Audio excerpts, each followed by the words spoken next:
and welcome to the Self-Made Book Channel. I'm Bianca. And I am Byron. Today we are joined by one of our fabulous mentees, Beverley. But not only is she fabulous because she's our mentee, which obviously makes absolute sense, she's also fabulous because she won our elevator pitch competition in our community last month. People's Choice? I don't know. I can't remember which one. What does it matter? I'm just checking. There was two winners, right? There was two winners. People's Choice, Mentor's Choice. Either way, she Do you remember was which one one of the you winners. won? Yes, it was the Mentor's Choice. Oh! I feel like it's bad if you don't know that, Byron. You just made it like, you know what I mean? Yeah, Do you want to re-record? No, it was 3 months ago. Oh, dear. Beverley, welcome. How are you today? Thank you so much. I'm really good. It's been a pretty steady week, so no complaints from my side. Fabulous. Well, look, let's get straight into it. We'd love to hear the pitch. If I'm assuming you remember it and you know it, and okay, super, go for it. Cool. The best way to be comfortable in life is by not being comfortable at all. I'm Beverley Akufo-Addo, founder of Vibe 365, and I coach ambitious women to stand out from the crowd by living outside of their comfort zones. In 2019, Forbes reported that 20% more women than men struggled with self-promoting due to a lack of visibility, underrepresentation, and imposter syndrome. For years, I feared what people might think if they knew I had facial hair from PCOS, opposing religious views, was starting up my own business, or didn't want my own kids. Until I asked myself, what would life look like if I could just be me? So using my comms, journalism, and community organizing skill set, I began creating bold strategies, taking me from fearful to fearless, and showing them with other women ready to stand out from the crowd. Vibe 365 seeks to bridge the gap between your reality and your potential by daring you to lead the life you deserve. So ask yourself, what would life look like if you could just be you? Email hello@vibe365.co.uk and book your free discovery call today. I remember it now. Yes. Yeah, it was good. It was good. I mean, we chose well. Thank you. Self-made. Thank you so much. Everybody watching, please like, comment, share. Share this. We like it. Please do. All right, so the first question I have to ask you is about imposter syndrome. You speak about imposter syndrome. So let's talk about that. It's very topical. Very topical. Mm-hmm. She finishes my words for me. I do. She's great. And what kind of? Well, first of all, tell us what imposter syndrome is from your view, and maybe give us a couple of tips on, I guess, how people can overcome it. Sure. So from my perspective, imposter syndrome is feeling perhaps anxious, concerned, fearful about being in a particular role, not thinking that you are the best suited for that role, whether it's a public speaking engagement, a new job you're going to do, just thinking that you are not equipped enough to be able to take that on. And two tips from myself is I think we spend a lot of time trying to fight imposter syndrome, and that takes up way too much energy. So my thing is, you know what, there's imposter syndrome that the vast majority, if not everyone, has experienced, and beginning to normalize it. So normalizing the fact that, yes, sometimes we do feel out of our depth, but that is where we feel the stretching of ourselves. And I feel like without challenge, you don't get change. So just trying to shift the perspective and welcoming imposter syndrome, because you know that that's another, on the other side of that, once you do, whatever it is that you're going for, once you do go for it, that's something that you've overcome. And then my second tip would be understanding why you feel a bit fearful, have that imposter syndrome. Sometimes it might be because you haven't planned enough, perhaps, and you don't feel as prepared. So how can you prepare more for that thing as opposed to leaving it till last minute, which I have sometimes done. And often having little reminders. So for some people, it might be affirmations. For other people, there are like certain songs that really help me, putting things up on your wall. And I recently got this wristband, which I know will show backwards. But it says B10XB, which means be 10 times bolder. And my word, I always have a word for the year. So my word for this year was bold. And when this wristband is by a certain speaker called Cesar Rodriguez, and he was talking and he said, what would you do if you were 10 times bolder? So that's kind of made me stretch now from saying, okay, make bold decisions, but if you're making decisions that are 10 times bolder, that means making challenging decisions and taking uncomfortable action. So those would be my tips. I love that. And you know what stood out for me? Without challenge, you can't have change. And I love that because I think sometimes we're so fearful of changing something or challenging ourselves, but actually we want change. We want to do something different. We want to embrace new opportunities, but we don't want to challenge ourselves. We have to. So from your perspective as a coach, how do you help your clients understand how to embrace challenge? Yeah. So for myself, I always say that I won't ask someone to do something that I don't do myself. So I have currently been on a challenge that I created for myself called 52 Weeks of Bravery, which every week I will dare myself to do something that's out of my comfort zone. So I think this is like week 30 now, and I've been able to implement that because I know what works for me. So it's finding out and tailoring it to each client that I will work with in terms of what works with their personality. It's not one size fits all, because life isn't one size fits all. And being able to understand their mindset, how they learn, their own personal styles, and then being able to implement small steps which will lead to bigger steps in terms of understanding change and embracing change as opposed to fearing it. Okay, fantastic. I love that. And what sort of people do you coach? Who comes to you and says, I need this support? In general. I mean, I'm sure there's a variation of that. And to add to that, what is the number one most reoccurring issue you're finding with people that are looking for coaching? Absolutely. So I specialize in confidence and creativity coaching. So a lot of people will come and their number one thing is around a lack of self-confidence. So whether that's a lack of self-confidence I've noticed a lot, it's been in business. So wanting to start a business, not feeling they're good enough. Again, a lot of imposter syndrome. And the second one has been around physical appearance and identity. And my audience is ambitious women. I say ambitious because for me, it's important when I'm coaching to have a give and take. So it's a two-way thing. I can't just give and the person's not willing to apply the action. So a lot of people say knowledge is power, but if you don't apply it, there is no power that's happening. So that's a really important part. And ambition is just someone who has a type of drive. You want to achieve something, there's a goal. So there's no age limit. Someone asked me before, would they be too old to be able to have this coaching? Absolutely not. As long as there is a goal, there's something that you want to achieve and succeed at, then I am willing and here to be on that journey with you. How do you feel about, a lot of people say you should have a mentor and or coach. Where do you stand on that? What's your thoughts and feelings? Absolutely. I think it depends on what area. Sometimes you might want a financial mentor. I can't coach you with your finances perhaps, but I can coach you in the confidence to be able to have with your finances and having that different relationship and perspective with it. But if you actually want to be able to take certain steps, you would need to go to a finance mentor or advisor. Same with health coach. So women who have talked to me about their physical appearance, I'm not here to put a nutrition plan in place, but you might want to have a health mentor or a personal nutritionist. So I think that's a very good distinction to make. And also some people don't know where the line draws between a therapist. So I'm always clear to them that therapy is about kind of like your past, and coaching and mentoring is about looking ahead. And the difference between coaching and mentoring, coaching empowers you to make your own choices, and whereas mentoring gives a lot of like guidance and answers based on the person's experience already. So it's really important for that person. For me, I think it depends on how much you want to take yourself forward, how much personal development you want. I've had mentors, coaches, therapists. I have benefited from all. So it depends on what the person wants and actually making a plan before saying, yeah, I'm going to go for this and go for that, because you might just think, oh yeah, there's all these things, I'll take advantage. But if you have no plan of what you actually want to reap from it, it may not be as beneficial. Excellent. So we're going to spice this up a little bit or change the format. You can ask us a question, any question. It could be to me, Bianca, or both of us. Okay, so my first question, I will start with... Ready! You said my first question. Yeah, my first. She's got loads.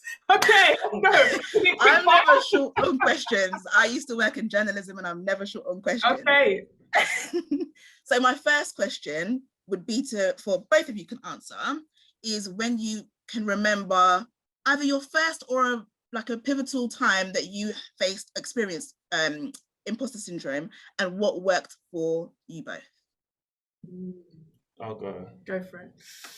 I thought about this the other day. Just was having a conversation about something, and I used to work in retail, the good old days, and I used to do training for a particular product, and I would travel to other branches to train them, and I was so uncomfortable with it, and I'm like, I'm just a mere, mortal come and train these guys in another branch who I know nobody.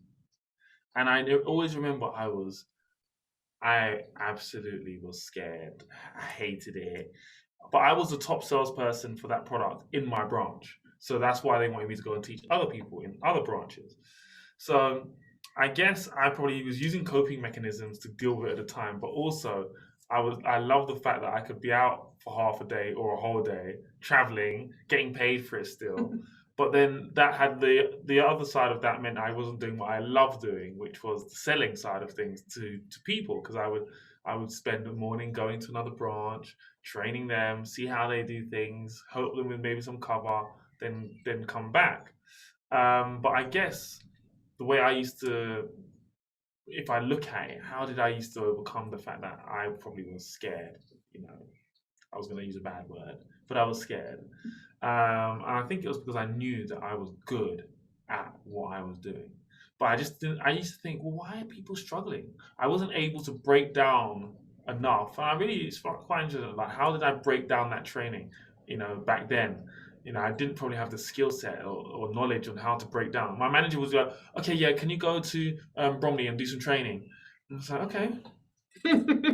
without any training on how to give training, yeah. Without any understanding, without breaking it down. Like, now, if I'm teaching that, the way I would break down the process and deliver it with power.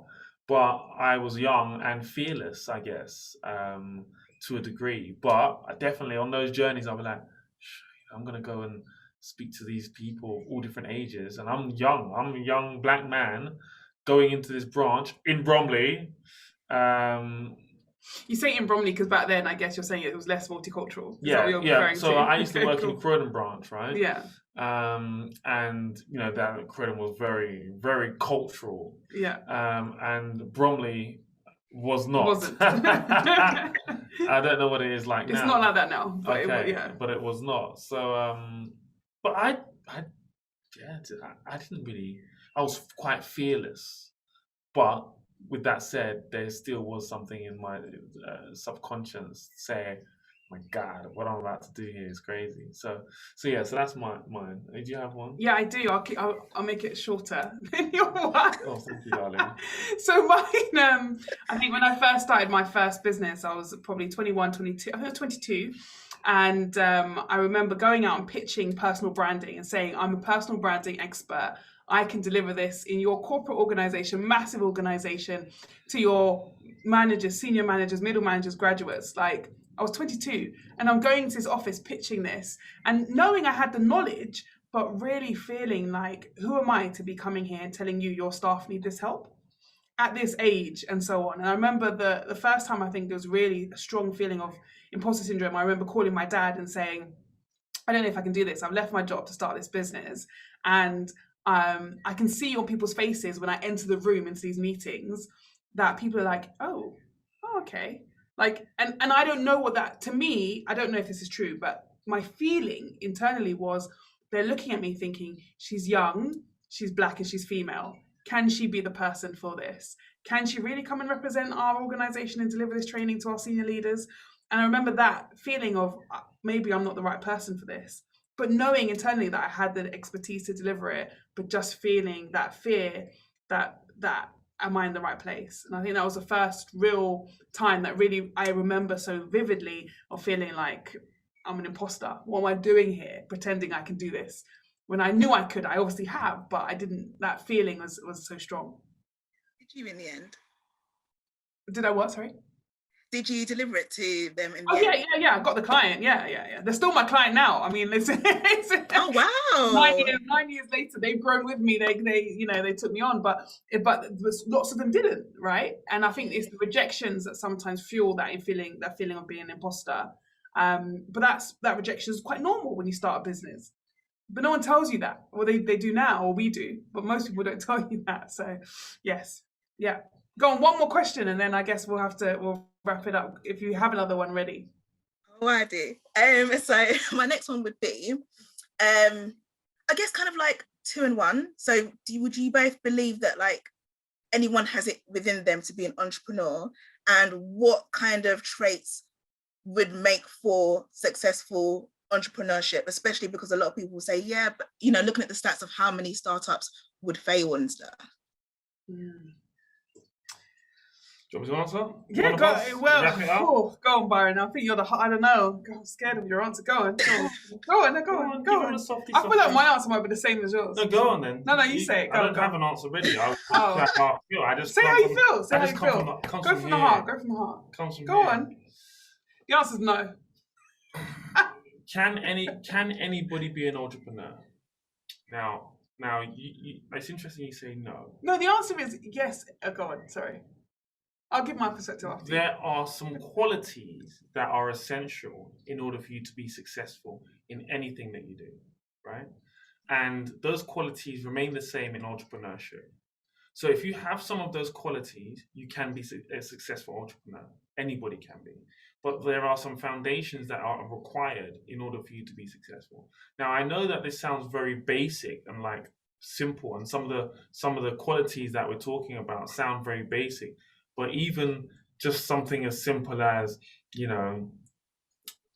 resilience or the ambition to want to do it, and the drive or the determination, like these are things that are just needed. Like being an entrepreneur, you're going to get slapped up.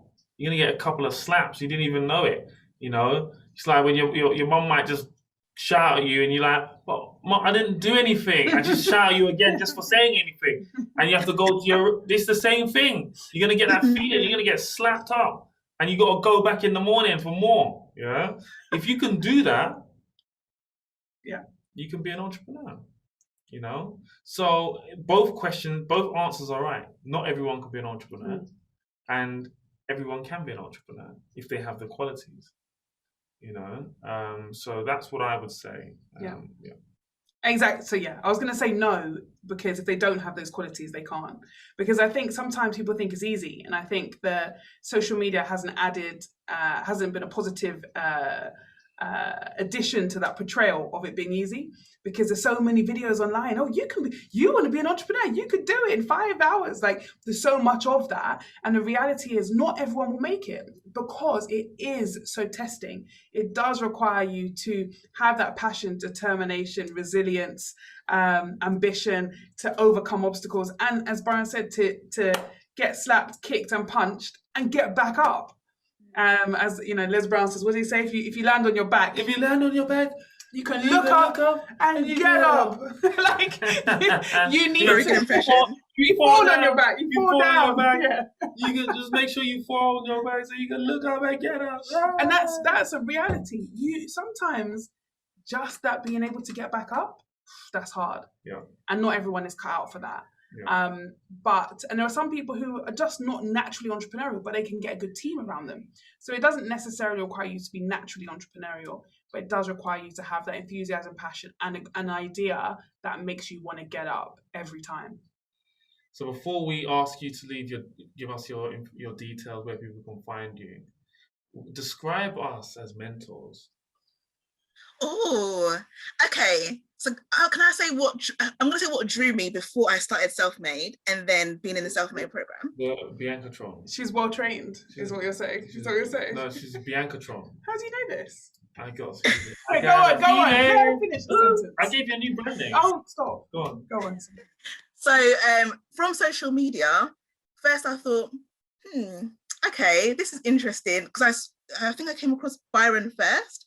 So just kind of seeing Byron's Instagram stories. So I was like, okay, Byron's very direct. I didn't know how to feel about it at first, but then I drew warmer to it. And then I found Bianca's page. And then I was like, oh, okay, Bianca seems really like warm and stuff. Not that Byron wasn't, but Byron, you had a very more like direct style. So then I joined the self-made program and I just drew to both of you instantly. I think just personally to me, both of you just seem like people that had things going on, not just the physical, not just the material things, but in terms of qualities and mindset that I aspire to. So I think that was really good. And then within the program, it's like, it doesn't feel that anything is fake or hidden or anything like that. And I love that what you guys bring, the personality and energy that you bring, as well as all the value that you bring as well. So I feel like in terms of being personable, that's a huge thing, because they say people buy from people, and that has been really, really instrumental to me. And seeing a Black couple that have been able to do this, multiple businesses between yourselves, and just supporting, I don't know how many people are in the self-made program now, but just supporting a lot of us in a way that, I don't know, sometimes I felt like I didn't know how I would feel business mentoring might be.